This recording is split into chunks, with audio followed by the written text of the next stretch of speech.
Every week, Question Time travels to a different part of the United Kingdom. Tonight, we've come to Clacton-on-Sea in Essex. It's developed in the 1870s as a purpose-built seaside resort, a popular destination for Londoners at the time. The advent of cheap foreign holidays, though, in the 1960s and 70s, led to a decline in the town's appeal, and today there are pockets of severe deprivation in the area. Reform UK's leader, Nigel Farage, was elected as Clacton's MP in 2024. As usual, our audience members arriving here this evening reflect the general political picture across the nation, and they want to ask about rising bills, social media, and why is it so hard to get a politician to give a straight answer? Welcome to Question Time. On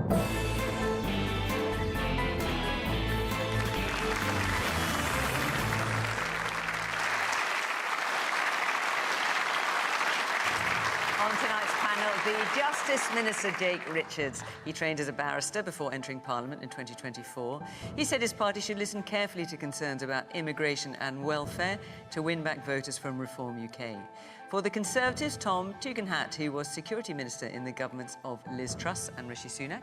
As an officer in the British Army Reserves, he served in both Iraq and Afghanistan and has twice run to be leader of the Tory party. Layla Moran is the Liberal Democrat chair of the Health and Social Care Committee. She was previously a Foreign Affairs spokesperson and is the first MP of Palestinian descent. And Tom Skinner is a businessman and TV personality, born and raised in Romford. He's appeared on The Apprentice and Strictly Come Dancing and was invited by the US Vice President to a barbecue in the Cotswolds last summer.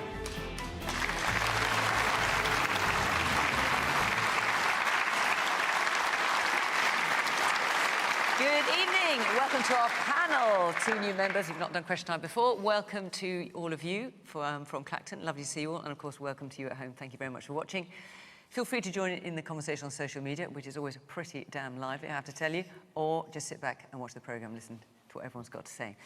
On that note, let's take our first question from Michelle Langley. I'm living in one of the most deprived areas of the UK, with two young men facing insecure work, unaffordable housing and growing pressure on their mental health, and they've lost faith in the system. Why should they believe things will improve? Do you believe things will improve, Michelle? You sound pretty disillusioned yourself. For them, I think I am. For their future, yes. Tom Tugendhat. I'll tell you why things are going to improve, because this is the most extraordinary country in the world that has consistently reinvented itself in times of pressure, because we've got people who have come up with ideas, everything from inventing things like accountancy and penicillin, all the way through to artificial intelligence and carbon nanotubes. We've got an extraordinary country that has done brilliantly over hundreds of years. And it's true, we're going through a bit of a rough patch. Let's not kid ourselves, we are. But this is a country that has always stood up and been able to turn itself around. And so I have no doubt at all that it will. But in order to do that, we've got to start doing something we've forgotten how to do. And that's trusting people. Trusting people with their own money, so lowering taxes. Trusting people with their own choices, so lowering regulation. And frankly, trusting people with their families, so allowing them to buy their houses and to have that opportunity to begin their lives. And that's what we need to get back to, because otherwise we end up seeing businesses constrained, they don't hire, we see young people not being able to get that start, and we see the sort of regulations that have constrained us over the last, 20, 30 years. And that's what I'd like to see change, because this is an extraordinary country, and I am absolutely convinced our best days are still ahead. So, Jake, we get a version of this kind of question pretty often recently on Question Time, which is a kind of, things aren't working, I can't see a hope for the future. I think I'm paraphrasing what you're saying, Michelle, but I think that's a fair summation. How are things going to get better? People have lost faith. And then we get the government coming on and doing a whole list of things that the government's doing, but it doesn't seem to be cutting through. No, look, I understand, and I hear the same sentiment that you've shared with us tonight every day. Too many families across the country are not looking forward to the future, are worried about their finances. They are unable to save for the small things in life which make it worth living. The summer holiday, the Sunday meal with their family. The government understands that, and that's why the cost of living is the #1 priority for this government. And just next week, some of the measures that we have introduced since we've come into power will take effect. Energy bills will go down by over £100 for families across England and Wales. the national minimum wage for the lowest paid workers will go up, making a real difference for those who work hard every day to provide for their families. And for pensioners watching and in the audience, the state pension will go up because we've made difficult decisions to protect the triple lock, and it will go up by over £2,000 by the end of this Parliament. But look, I'm not saying that's enough. And that's also, not a list of things that we should be satisfied about. I'm not asking for praise.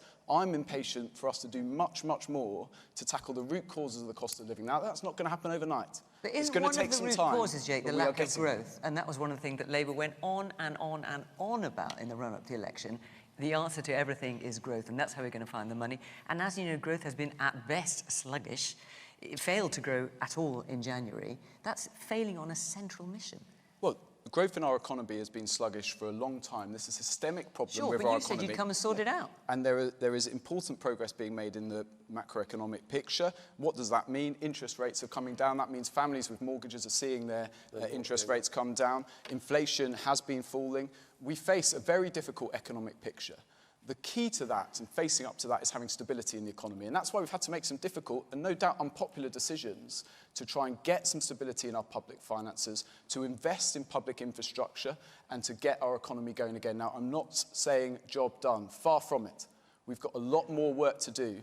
But because of the decisions we've made in our first period in government, I hope and expect to see growth and improvement to come. Man there in the glasses. I'm a local businessman and I find out that all the Labour wants to do is just tax us on the NI, tax us all the time. Tom will relate to this. On our gas and electricity, there's no regulatory body like Ofgem for our gas and electricity, Yep. so the gas companies can charge us exactly what they want. The landlord, if you come out the Landlord and Tenants Act, it goes exactly the same way. So you seem to be targeting the businesses to make your profitability for the government, rather than look at business as well, who are going to put this lady's children in employment. I can't employ anymore because you've taxed me to the hilt. OK, let me take another point before you get a chance to answer that. Yes, man there in the grey top, yeah. You said £100 saving on energy. Do you really think that'll make a difference to the lives of people? Because I don't. OK, briefly, because I don't want to bring up... Well, look, I understand that it's not going to turn around people's cost of living challenges overnight. I'm not for a minute suggesting that, but it will make a difference to a lot of working people up and down the country. That money is money in their pocket, which will mean that they are able to put that towards their family, put that towards saving for perhaps that summer break. But look, I'm not saying job done. I accept that this is a much bigger challenge than just that. And also, I'm not for a minute... you've got the war in Iran, which is possibly going to blow all of this out of the water in terms of your plans and energy bills and all the rest. And as I said, you know, we face a really difficult economic picture. What is happening in Iran at the moment means there is big economic challenges ahead. We've got stability in the economy, and we are ready to face those challenges, and the cost of living and money in people's pockets is the #1 concern for the Prime Minister in this government as we face those challenges. Tom? Yeah, look, we all know that the cost of living is a joke at the minute. Like, people are struggling. Like, people should be able to, end of the week, enjoy a pint of beer, take their kids to the football, but they can't. Their pennies ain't going as far. And look, every Sunday morning, 8 o'clock, me and my friend Rob do a men's mental health walk. We've done it every single Sunday. Anyone can come, anyone's welcome. It's brilliant. And one of the biggest things I talk about with blokes my age is I ain't got no money, Tom. And that's literally, and I'm working every hour that God gives me. Like this morning, I started work at 3 o'clock. And when I was in New Spitalfield, I noticed that people are buying their stock because people ain't buying the fruit and veg. Like I went and bought fish in Billingsgate afterwards. How's it been? It's going smaller and smaller. Why is that? Well, because Labour have been smacking small businesses left, right and centre, and it ain't fair. Like, people forget small businesses are backbone of the UK economy, you know what I mean? And without small businesses, we ain't got a country. Their tax pays for the roads, like the potholes we was talking about earlier, like the NHS. Like, everything goes on through small businesses. And I think we need to give them more support, and then you'll see more jobs open up. You'll see more people, you know, because when companies are making more money, they can employ and they can fund people better. And do you think any of the parties have the answer to that? Mate, listen, I don't think they do at the moment. Like people, I mean, Nigel Farage's come out and said he'll back small businesses, and he did say that, and I appreciate he said that, yeah. But I think something needs to be done now, not in the future. Like, you lot are in charge, do something about it. Stop talking about it, do it. Well, Layla, hang on, let me get to Layla. So, Michelle, I hear your story echoed in my own area, and I think it's so common. I just want to pick up the point about mental health. So I am the chair of the Health and Social Care Select Committee. We've recently looked at mental health in this country and how poorly people are served by it. In the NHS, it is the Cinderella service. So often, if you've, say, got an issue with your leg, you will be referred to a hospital. The wait will be long, and the government has said they want to do something about that. If you've got something like bipolar or schizophrenia, if you're referred, the NHS at the moment doesn't even claim to care how long you're going to wait, and people wait years, and in the interim, they get harmed by it. And so what the committee has been saying is that the government, this government, all governments, if they spent more care with our nation's mental health, then that would improve everything. It would help people get back to work. It would make people more productive when they went to work. It would mean that there would be better connection in our communities. And I wish the government would learn from this, because one of the big crises that we see in our NHS is a lack of money going to this. And by the way, that is causing other physical health problems. It's a vicious cycle, and we need to get out of it. Woman here in the front. Just wanted to make a point about, you say that you're trying to help people, but you've now put a VAT and insurance on Motability scheme that starts on July 1st, and that's going to impact everyone on Motability, including myself, and it's going to impact us by over £1,000. And you can't afford bigger cars as it is to fit wheelchairs or scooters in. Yeah, so we just need more help with that, really. All right, let me go around the other a bit more. A woman in the grey and white, grey top and a white sweater, yeah. So going back to Michelle's point about young people being disillusioned by the system, I'm a student who's currently, well, not currently, sorry, but about to leave university after my final degree. And alongside the scary and quite frankly depressing prospect of trying to enter a workforce where people are not trying to hire because it is so expensive, along with the NI and taxing, but also the prospect of trying to pay off my student loan, where the interest is going up exponentially, and I also have to pay 3% to the government on top of that. I think it's absolutely ridiculous that I'm trying to contribute to society, I'm trying to contribute to the economy, but I'm hit with obstacles at every point, and I try to help. Let me ask you as well. Do you think any of the parties have an answer to that you're satisfied by? I'd love to hear suggestions because I haven't heard any good ones at the moment. Far. All right, let's take a few more points. Yes, woman here in the front of the glasses. So on the point about the mental health being broken, my son has supposedly been seen under Children's Mental Health Services since 2022, and it really is just a joke. Yeah. He's got really severe needs, and despite it being written in an EHCP for him, that is something that is just ignored again and again, and through tribunal and the ombudsman. It just is consistent, and it just seems to be something that actually for us as a family has affected our ability to earn money. It means I can no longer work because I have to be at home for him because he can't be in school. And so for us as a family, that is absolutely huge. And I think it's something for a lot of families that we are the forgotten ones, because there's lots of talk about supporting families when children are in school, but if your child can't get into a school, you're stuck. Okay, man in the blue top and blue t-shirt. Yeah, Jake says that energy bills are coming down by £100 in April. You've been in power for 2 years. If you look at what the cost of energy was in 2024, it's gone up to 2026. It's not gone down. I'm going to let you answer this point. Michelle, you raised this. What do you think of what you're hearing so far? You've got your hand up. To be honest with you, I think either end, I really kind of appreciated your answers, because what they need to hear, when we're sitting at a dinner table and we're discussing it, what they need to hear is, on a basic level, what's going to happen for them. Giving them an answer like, well, energy bills are coming down, that means nothing to them. or, you know, they're going to be financially better off, because they need to start with their emotional and mental well-being. Exactly. So I like the idea of what you said about like the mental health walks, that sort of thing. Why can't things like that be started in the community? Why can't they be offered? One of the young men that lives with me is extremely talented with woodwork and carving. If there was a project in the community that he could become part of, that would be such a boost for his sort of self-esteem. So it's at that level. They wouldn't appreciate the answers that talk about. So listen, Jake, just before I move on, let me just ask two things. First, clearly there's a lot to talk about lack of access to mental health services. And to the woman here in the front, because you're facing having a reduction in what the money you get from the government, because obviously the government wants to reduce the money spent on the Motability Scheme. So on the Motability Scheme, the government are making changes to it. I'm very happy to speak to you afterwards about the details and your detailed case. We are making changes to try and ensure that the scheme is fair, but where it is necessary, we absolutely need to ensure that people have access to vehicles to be able to enjoy their independence. And I'm very happy to look into your case and more widely.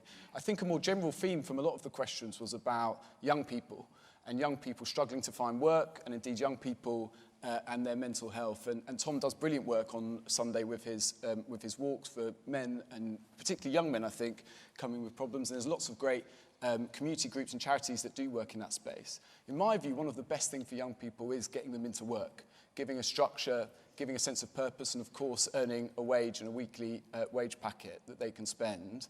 There is a massive problem in this country with youth unemployment. It has been growing exponentially since the pandemic, and if I may, the last government didn't do anything about it. Now, we are taking action now. We've just introduced this week a grant for local businesses, small businesses, that if they take on young people who've been out of work for a certain period, they will get a financial package to support them and go above and beyond supporting them, because they are helping the young person, helping their community, and hopefully helping their business too. We're also offering the young person's guarantee. So if you've been out of work for an 18-month period as a young person, then you will receive a guarantee of a job offer or a training opportunity. Now, I know that those are just schemes, and there are government schemes. It's easy for me to say that. But my view is that we have to get young people back into work. It's good for them. We believe in the value of work, and it's good for society, and it's good for our economy too. Why don't you do more apprenticeship as well, right? Because it's funny you say that, Tom, because we are. We really believe in apprenticeships and vocational training. We've heard from someone who's graduating shortly. We're investing in more vocational opportunities, not that you don't have to go to a university and get a degree to get on in life. That shouldn't be the way, and we are changing that fundamentally. Right. Let me move on, because we've got a number of questions to get through, and I want to try and do that. The first one, I'm just going to tell you that we are going to be off air for a couple of weeks because of Easter, and then we're back on April the 16th in Cardiff, and that's for the first of our special election programmes, because clearly there's quite a lot of political activity going on in May. I don't know if you've noticed. And then the week after that, we're in Aberdeen. So if you live in or around Cardiff or Aberdeen, you'd like to come and be part of the audience, go to the Question Time website. All the instructions are there, and hopefully we will see you, Cardiff or Aberdeen, starting on the 16th of April. Right, Sue McLaughlin, where are you sitting? Let's hear what you've got to ask. Yesterday, Meta and YouTube were found liable for social media addiction.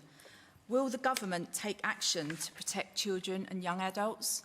Right, so this was potentially a hugely significant court case in the States yesterday. And for those of you not fully aware of the details, a 20-year-old woman was awarded $6 million in damages. She successfully sued Meta, which has Facebook and other things, and YouTube, over her childhood addiction to social media. And the jurors found that Meta, Instagram, Facebook, WhatsApp, and Google, who own YouTube, intentionally built addictive social media platforms that harmed the 20-year-old's mental health. Tom Skinner, do you want to kick us off on that? Yeah, look, I mean, Should the government take action? Well, I make money out of social media. I do. I get paid to do adverts. I've got quite a big following on there. So I do like social media. But at the same time, I know how addicted. Like, who else has sat in bed before? You've got to be up early and thought, and you start scrolling. You've had 20 minutes on your phone looking at nonsense. We've all done it. I've done it. You know what I mean? And I think maybe not ban it, but I think something should be done with young kids, because what I don't like about social media is it's always about dividing people. It's always about people screaming and shouting, oh, if you don't agree with me, if you don't agree with what I stand for, or if you don't agree with my politics, I hate you, this, that, the other, you're a gammon or you're a snowflake.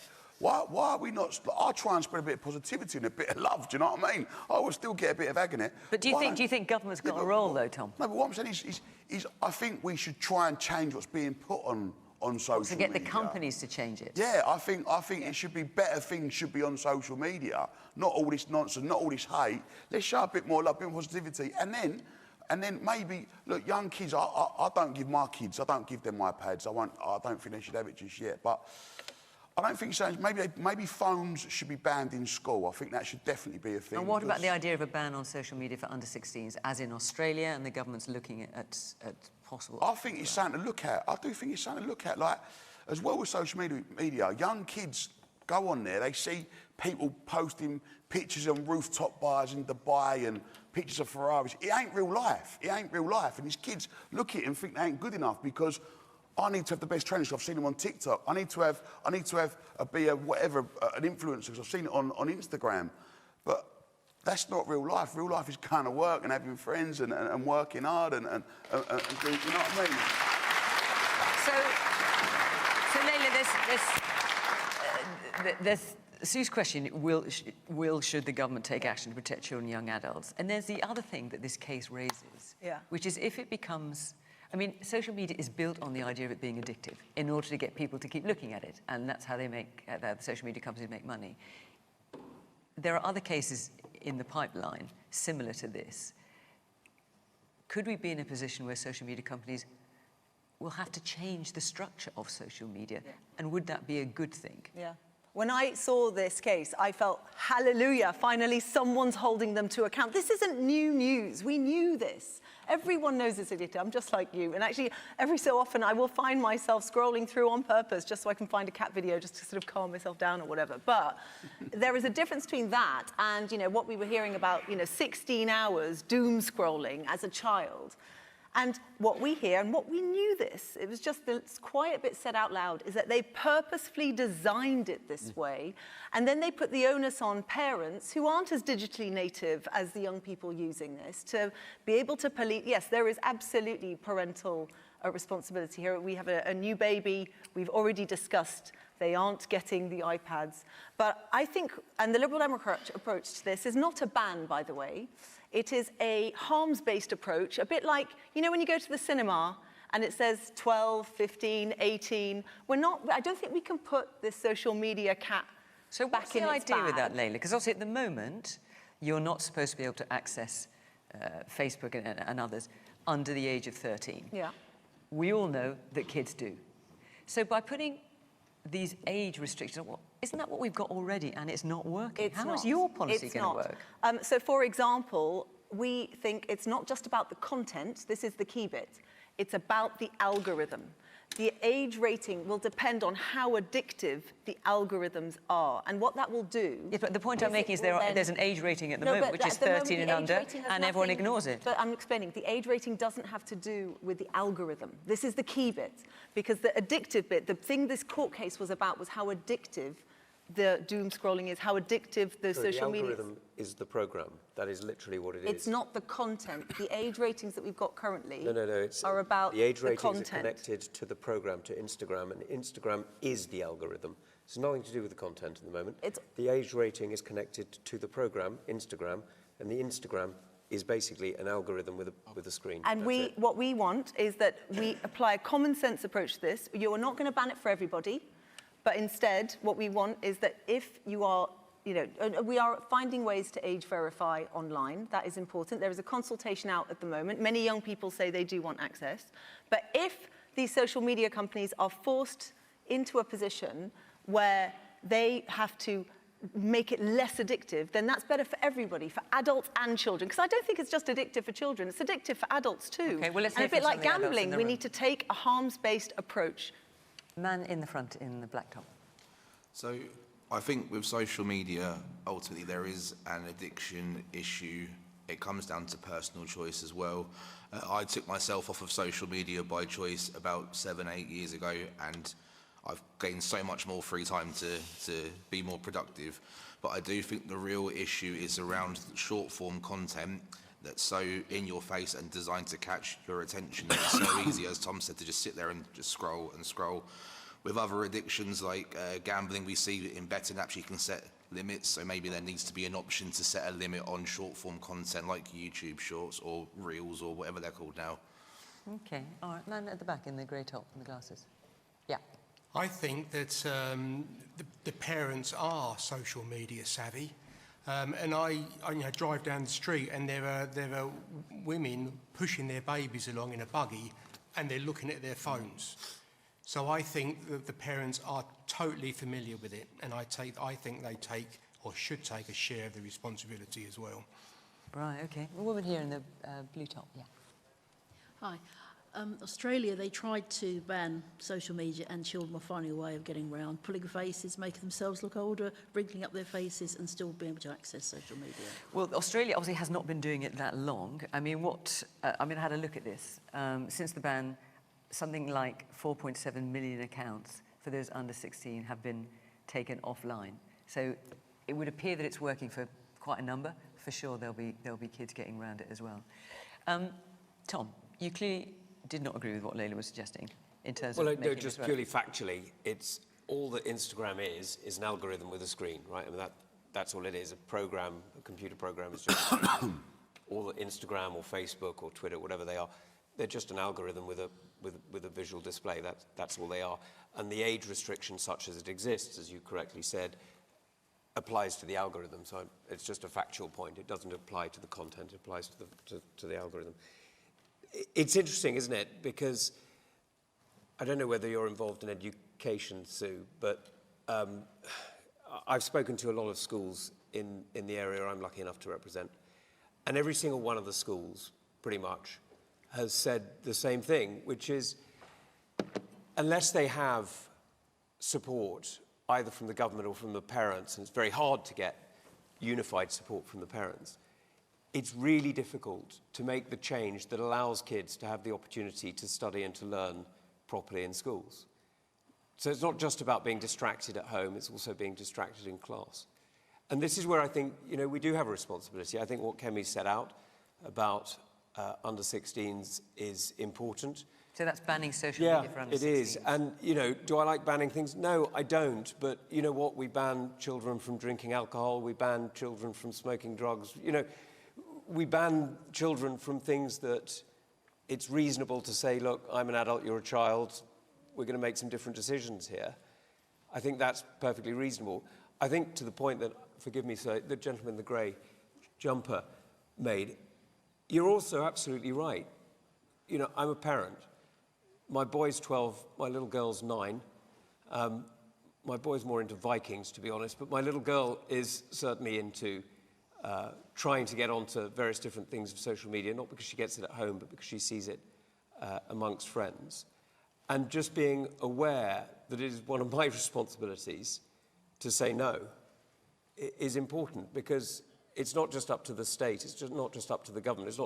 Jake's not my kids' parents, I am. But in fairness, Tom, you're at the slightly easier point, where it's when, listen, as a parent of older kids, and I'm sure there are people here too, it's when they get to the point where you can't just say, I'm not going to let you have that phone. They're 16, they're 15, they're 16, and they're in their bedroom. You don't know how long they're spending. You're absolutely right. That's why I'm saying you've got to do both, right? So there is a personal responsibility as a parent, I agree. There is also a state responsibility in helping, and that's the ban on under 16s. Okay. Otherwise, I end up watching Tom's Bish Bash Bosh at 3 in the morning. It's not healthy for me. It's probably not healthy for you either. So the government's launched a consultation. The government's launched quite a few consultations since it came into power.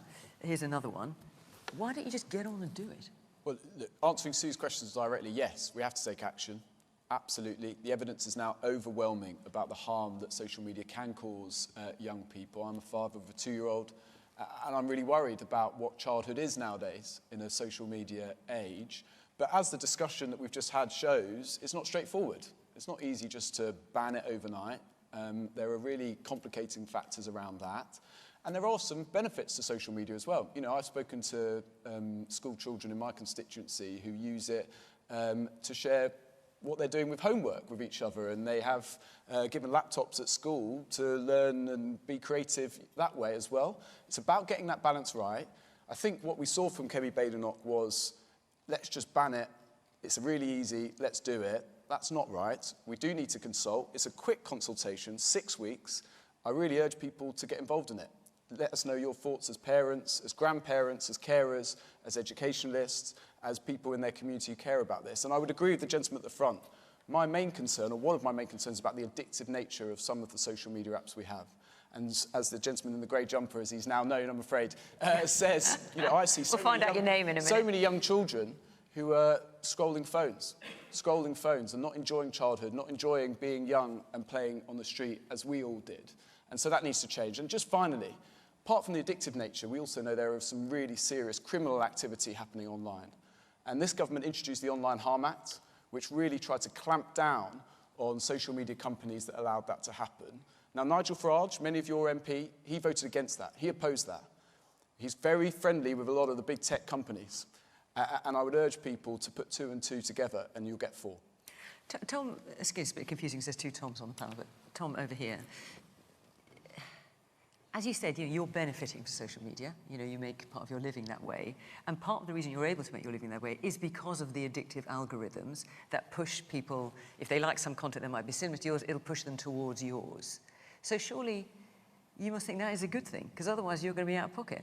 No, I mean, look, my main income is from my businesses. It ain't from but sure, but the fact is, I do get paid money to, like today. I went to Finchley Park to promote a tool brand. And also, it's given you a platform, job opportunities to come your way because of it. So presumably, you're in a way, in the nicest possible way, you're part of the problem. No, listen, but I mean, if I don't know if anyone's seen my videos, but my videos are mainly me in a cafe called Dino's Cafe in New Spitalfield Market at between 4 and 5 a.m.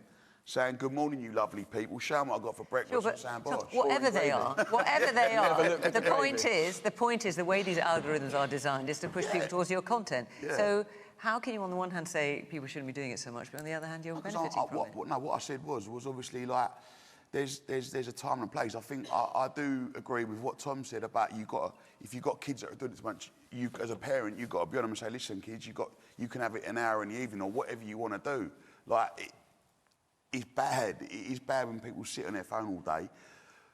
I've seen it myself. Like, I've done it myself. I lay in bed, I know I've got to be up in 4 hours, and I've sat there and scrolled my brains through and just watching absolute nonsense. But also, your kinds of videos are not the ones that are driving the worst of the algorithms. The ones that are the ones that are promoting hate, that are purposefully pitting people against each other. People are posting things that are not true and that are purposefully there to incite other people. So there's a pile-on, and then that encourages it. And what we've got to do now is recognise that this is harming society. It's making people not believe each other.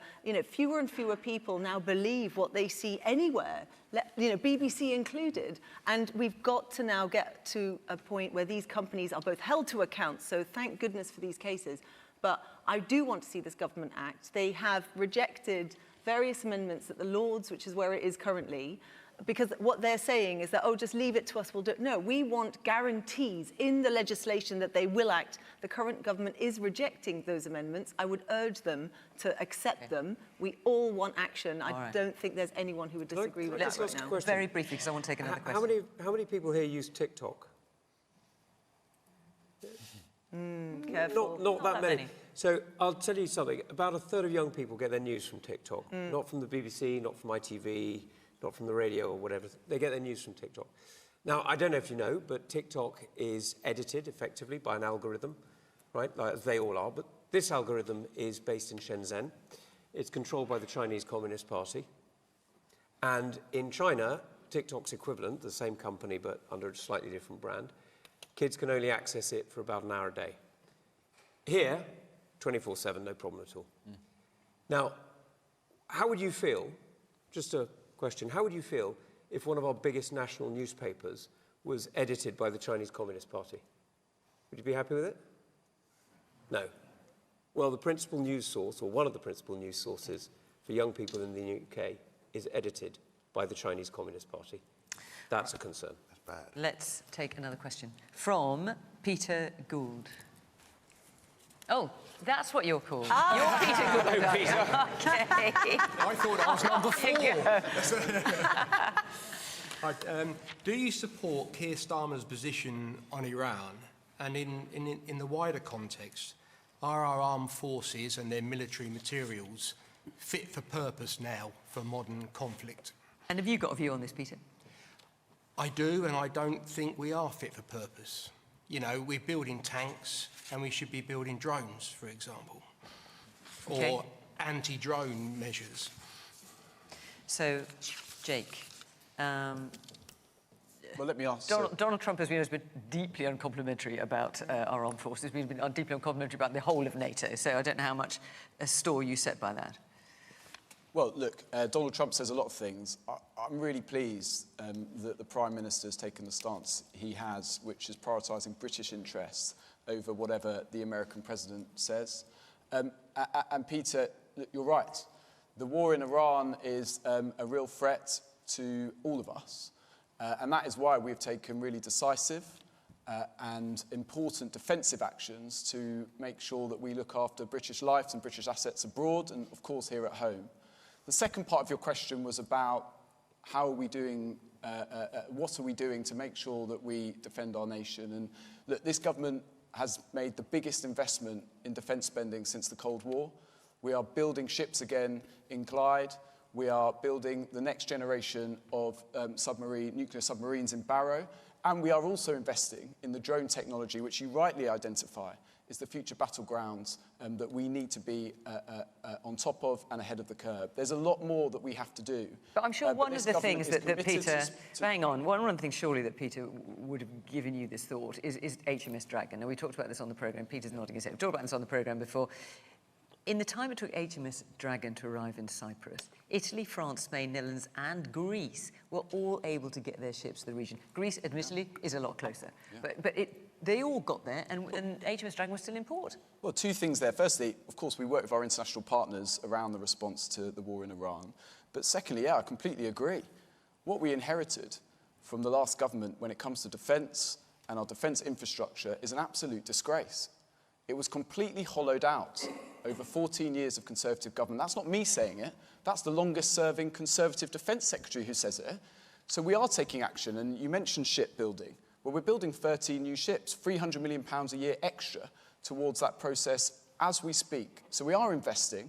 It's not easy to turn around a hollowed-out, broken defence system in this country overnight, but we are taking action, and the biggest increase in defence spending since the Cold War, I hope, is evidence of that. Well, you mentioned defence spending, but the defence spending review, for example, we're still waiting. It was promised, I think it was, last year. Where is it? Why is it taking so long? I'm sure that defence spending review will be published in due course, but the simple fact is we are spending. Sure, but it's officially it's called I know Defence that Investment the Defence Plan. Secretary But where and is the it? Armed It was Forces promised months Minister ago. has been to Barrow, where we're building the next generation of nuclear submarines. They've been to Clyde up in Scotland, where we're once again building our military ships. So what's the hold-up then? If defence spending is so important and you're keen to say that you're spending a lot, you've got the Defence Investment Plan, we're still waiting. What's the problem? Well, we're spending already. The defence strategy will be published as and when it's ready. But what I would say, the issue is we face kind of a threat here and now.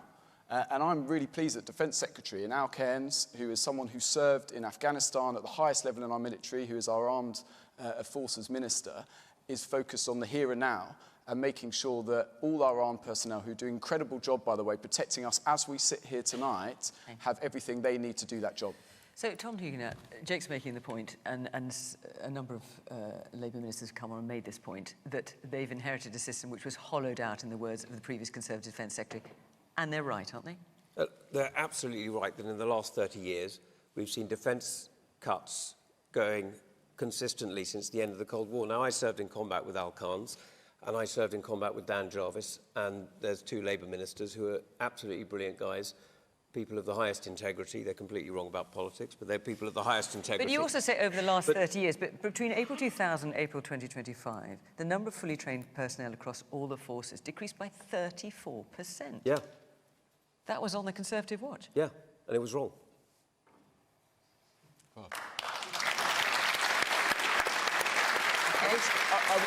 wish Kemi Badenoch would say that, the leader of the Conservative. I mean, you stood against her and you probably would have made a much better leader than her because she's unwilling to say sorry for the mistakes they made. So I appreciate it, and you got a round of applause, and I applaud you for that as well. Jake, let's also, however, be a little bit clear.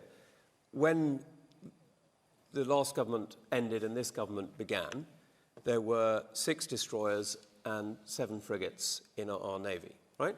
You knew that, we knew that, everybody knew that. Bloody Russians knew that. Everybody knew that. And yet, here we are, and it's taken, what was it, 12 days for a destroyer to get from Portsmouth to defending our air bases in Akrotiri and Deucalion. Now, you can blame the last government if you like, and you can say we don't have enough ships if you like, and you're completely correct, and I'll agree with you. But you knew we had 6 ships. You knew the Iran war was starting, because everybody knew the Iran war was starting, or at least the Americans were ramping up. And yet, for the first time in 50 years, we had absolutely no vessels in the Eastern Mediterranean or the Persian Gulf. Now, that doesn't suggest the level of leadership and command that I'd expect from a Prime Minister of the United Kingdom. Okay. Man here in the front, in this Larry chair. Yeah, basically, I personally think that he just seems to be passing the buck. By that, it's always... What the government is passing the buck? Yeah, it's always the outgoing government turning around saying, oh, well, we've inherited this. Well, listen, you've got someone from the outgoing government who said he's right. It always seems to be the argument, we can't do this, we can't do that. The simple fact is, they've left the country in such a bad state of affairs. I mean, what was it? I mean, before there was a note left, wasn't there? Sorry, there's no money left in the bank. We've got nothing. Yeah. So what's all that about? Can I answer you? Because actually I think it's an important point. I think it is absolutely right that after 2 years the government shouldn't be blaming its predecessors. You've had 2 years to start fixing the problems. Now, I'm going to recognise the mistakes that were made, right? I'm not going to shy away from them. I spent quite a lot of time under the last government being pretty critical of it, under the various different prime ministers, and I remain critical that we haven't turned this around. But that was 2 years ago. Now it's time for these guys to shape up. And this morning, the Defence Secretary couldn't even remember how many ships we had. You know, it's not like there's that many. There's only 13 of the frigates and destroyers. Oh. The man at the very, yes, at the very back with the glasses there, yeah. Having travelled on the continent recently, all of their transport runs on time and is very efficient. And as you mentioned earlier on, you know, we still can't get this destroyer to where it needs to be. And having seen how our transport works in this country compared to on the continent, I'm not surprised it's taken that long, and it probably won't be there on time either. And all of that is due to a lack of investment and a lack of ownership. The government really needs to do something about that. All right, man here in the front. So, Dragon's taken 12 days to get to Cyprus, but my understanding is that we're now using a German battleship to support an ongoing thing in the North Atlantic. So doesn't that just leave us completely exposed as a country, with Russian ships going up and down and having a good look at us and stuff? Surely the first responsibility is to make sure we're protected, which hasn't happened. And surely the Labour have got to sit there and go, well, we've dropped the ball here. So do you think we should be spending more money on defence? I think we should have our defence organised, which it doesn't sound like it is. And do you think does that involve spending more money, do you think? I mean, I don't know about what the pocket is and how much budget there is, but fundamentally, if we're looking at, as a country, and we can't even put a ship in the water, someone's dropped the ball. We're not looked after. We're not protected. Our country is vulnerable. Okay. Sorry, can I correct? Just forgive me. I think it's worth just being absolutely clear. The Type 45 destroyers that our country has are the most capable air defence weapon in the world. I mean, they are a phenomenal piece of kit. And they are capable of defending the United Kingdom from various different places on our coast. So the idea that we don't have air defence coverage, I'm afraid, is simply not true. We do. We just provide it in a different way to, for example, the Israelis who have Iron Dome or other people who have Patriot batteries or whatever. We provide it in a different way. Okay. Now, that is one of the things that we have invested in that is capable. Do we need more? Yes, we do. But please don't think that the country is undefended. It is simply not true. Layla. I'm not going to pretend to be a defence expert, and I think it's important that we listen to those who have served on the front line, who tell us that the conditions are just not there. When they're asking for parts to fix things, they can't find them. They don't even live in decent housing very often. And these are things that the Liberal Democrats in opposition have been pushing the government to do better, So where do you think? So what a lot of time it comes down to proposed- money. Where I was about to explain. Thank you. So first of all, there is a big question about, in the medium and longer term, where the money for defence is going to come from. And actually all political parties are agreed that we need to be spending more. What we've said is we need cross-party talks on this because we need to all come to an agreement, not fight it out at elections and actually come to some kind of agreement. In the short term, the Liberal Democrats have said that we want what we call a defence bond. So to raise about £20 billion on the markets, but also if you as individuals want to invest in our defence capabilities as an individual, you can. And then that over 2 years would be spent on British procurement. And most importantly, what it would do is send a signal to the market, to our homegrown defence companies, that we're serious about supporting them. But to the question that you actually asked, do we agree with the stance that Keir Starmer has taken? There is one key difference in what we think. We think it's right. He's resisted pressure to just go in headlong after Trump. We disagree with the Conservative Party and Reform, who think you should just blindly follow. If you want a proof point, want a proof point about how this is a wrong idea, Tony Blair said it was a good thing to do. You should definitely not do what Tony Blair thinks we should do when it comes to the Middle East. That is a bad idea. But what we do have is a state visit coming up where we are going to ask the King to go and prostrate himself in front of Trump in 4 weeks' time, following this illegal war started by Trump and Netanyahu that is causing everyone's bills to go up. I'm not sure the King's intending to prostrate himself, is he, Layla? I really do not think that it is right or fair to be putting our King in that position right now. So we think the state visit should be cancelled. This is the wrong time for it. It sends the wrong message. OK. This Tom here. So, A, do you support Keir Starmer's position on Iran? And are our armed forces and military fit for purpose? Well, look, what I will say is I've got friends and family that are currently active in the army, and what I will say is don't underestimate how Tom will back me up here. The next war that this country will face, it won't be done with like guns and bombs. It'll be done like through digital war, through hacking, and I know this for a fact. We are powerful. We are powerful. Is that right, Tom? Just to your point, Tom. You wonder what we're investing in. In the last month, in a 3-week period, 3 companies went from 0 to £1 billion worth of value in drone technology in this country. Now, that didn't happen overnight. All credit to the government for being supportive over the last little bit. But actually, this started under Ben Wallace.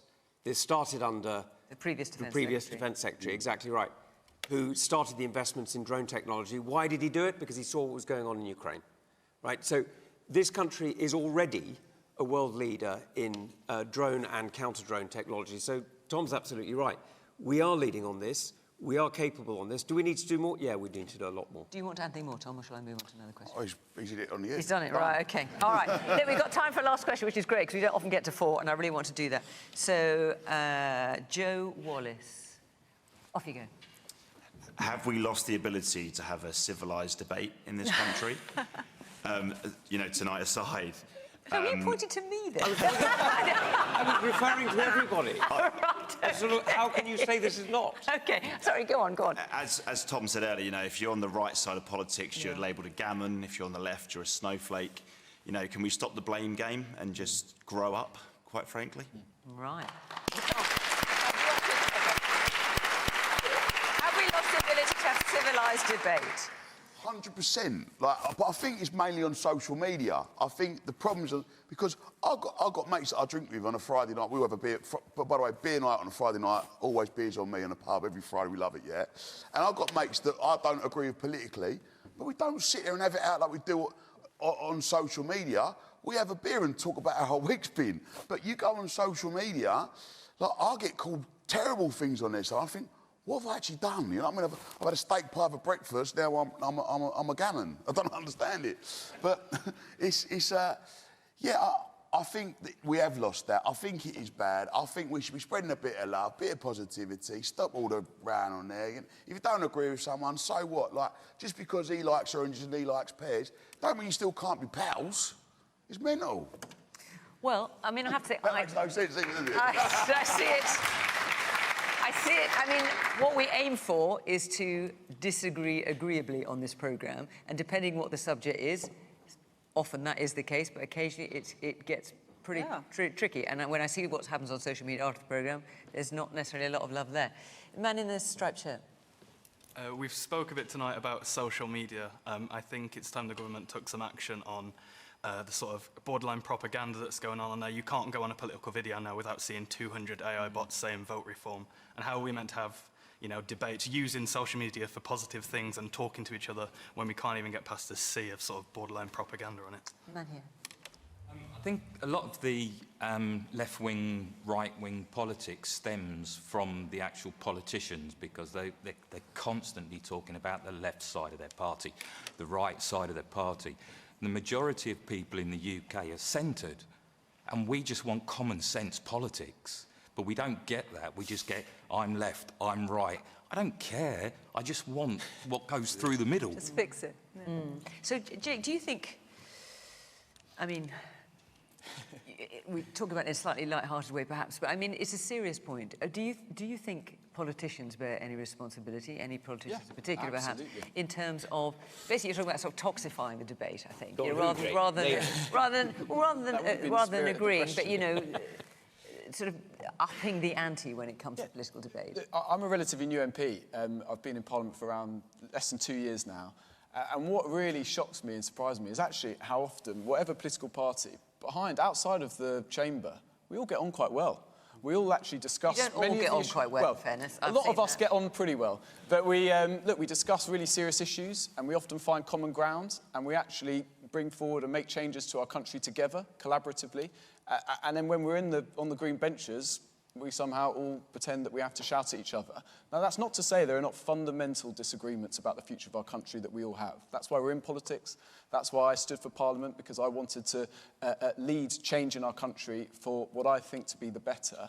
But I do think that we, as a country, could sometimes choose unity, coming together, rather than division. It's not just as a country, Jake, come on. You hear politicians calling each other useless, pathetic. I mean, how is that elevating the tone of political debate? Yeah, look, well, some politicians... You bear some responsibility for that. Well, Fiona, some politicians use their... I'm not saying Jake does, but politicians do generally. Let me say this. Some politicians think it's powerful and right to divide. I'm not going to mention any names, but there's a local politician that does a lot of that. Other politicians, and in my view, the most successful politicians, whether they're on the right or the left or the centre, are those that can bring the country together. Those that can bring us together in a mission that we all believe in. Now, that's the challenge that we all face as politicians, and that's one that I'm hoping to meet in my own way. Man at the back in the black top there. Highly entertaining as it is, you just have to look at or listen to PMQs. Prime Minister's questions. Yeah, absolutely. Just to see the state of the nation and politicians belittling each other and taking the proverbial. It's highly entertaining, but it can't be good for the trickle-down factor to social media and other sort of platforms. Shall I tell you a secret about PMQs? Please do. It's completely pointless. It sounds like it is. The only thing that PMQs is useful for, it's the one time in the week when the Prime Minister has to phone up every single department and find out what they're up to. Because it's the only time that he might get asked about anything that's happening. But the actual half-an-hour session is a total waste of time. What about I'll come back to you, but just in terms of answering the question from Joe, have you lost the ability to have a civilised debate in this country? I mean, I've only been doing this programme for 7 years, which is a very short time compared to my illustrious predecessor. But it has struck me how angry people can get, occasionally in the audience, quite often on the panel, and certainly outside the programme. Where does the responsibility for that lie? Well, I thought Tom's point was really good, actually. I mean, you must have found this, Jake. I'm sure, Layla, you've found it as well. You'll have somebody who's been unbelievably rude to you on Twitter or on Facebook or whatever, and sometimes with a little dash of anti-Semitism or whatever thrown in just for good measure. And you'll meet them on a doorstep, and they'll be sweetness and light and absolutely charming. It happens all the time. And you're there going, why are you like that online? Why do you think it's acceptable to behave like that online when you'd never do that to somebody's face?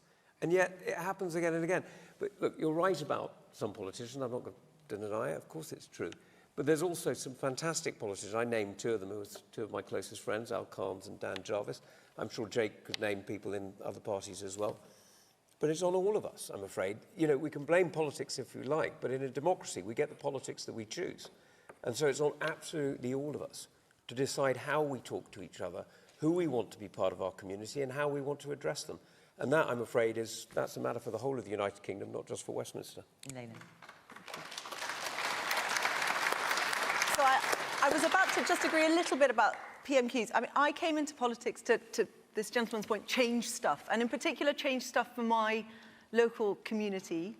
And I take great pride that if someone contacts me, and I don't care what party they might have voted for in the past, or if they ever voted at all, I don't care. My job is to help them, and I see that as my primary purpose, and also to then fix some of the national issues that are stopping that help from coming to them in the first place. They shouldn't ever have to contact me, and that's what I'm always trying to fix.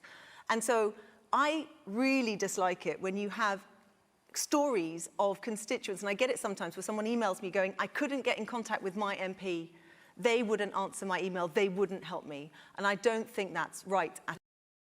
How is this answering the question? Have you lost the ability to have civilised debate in this Because country? I was disagreeing about the point of PNQs, because very often that is the best way to solve one of those intractable issues, is to raise it with the Prime Minister, and then something often does happen. To the point about, you know, how do we have a civilised debate? How nice that we're having this question. Thank you for the question. It's driving a lot of people away from politics, the fact that we're not, and in particular, and I say this, women, people who have got backgrounds that are a bit different, we naturally, and we know this from when you see online who gets death, I'm sorry to say I have had death threats, I've had feces sent to my office. It's very often my staff who see these things first. And the reason they did it is because I'm Palestinian and I've got a Palestinian background. And all through that war, all I ever said was actually we need peace, we need to think about the people. I actively stood with my Jewish communities at the beginning. I actively try and get people to see through the hatred, through the one side or the other, and actually just reject the extremes of the debate and instead focus on the future. And for that, that's what I got.